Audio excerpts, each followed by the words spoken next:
Abe's working, as well as living in the mega pizzaplex. He is homeless.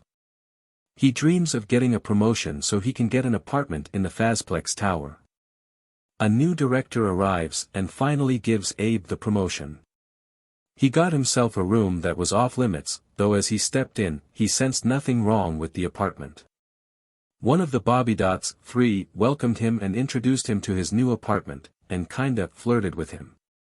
The next day, Abe was training a trainee Preston whose job was to check the generators near DJ Music Man.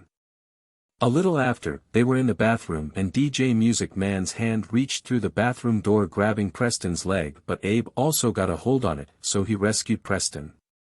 That day, 2 more Bobbiedots appeared in the room, 1 and 2.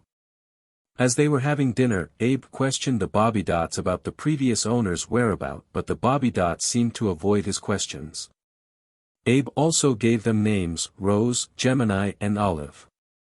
The next day, Abe saw a trapdoor that was not properly shut. He tried to ask the Bobbiedots, but once again they seemed to avoid his questions. After his job was done in the phaser blast, he thought he'd play a game but twisted his ankle.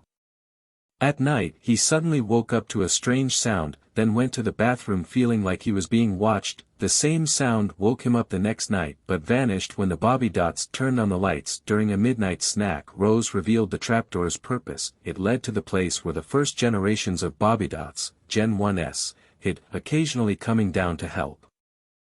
As Abe was throwing away an apple core, the garage disposal suddenly turned on. Next, he was having a bath and the water was getting hotter and hotter, slightly burning Abe's skin. The next day, he was training Preston to fix the generators in the daycare structures.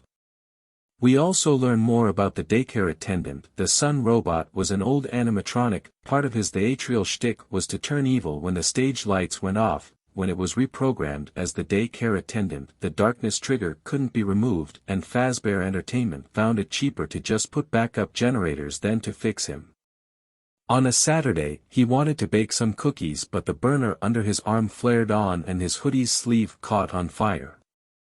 A few days later, as he came home and wanted to turn on the light, electricity surged and he hit his forehead. He had a talk with the Bobbiedots. They said the Gen 1s are messing with their programs. Suddenly, he threw up because of his tuna sandwich. He thought it got poisoned. A week later, he wasn't sure if the Bobbiedots were on his side. He wanted to catch them on the act. The trailing end of a cable fit past the office door and disappeared through the trapdoor. Abe didn't saw it, but heard it. Thank you for watching and leave your theories down in the comments below as to what will happen in the Bobbiedots conclusion.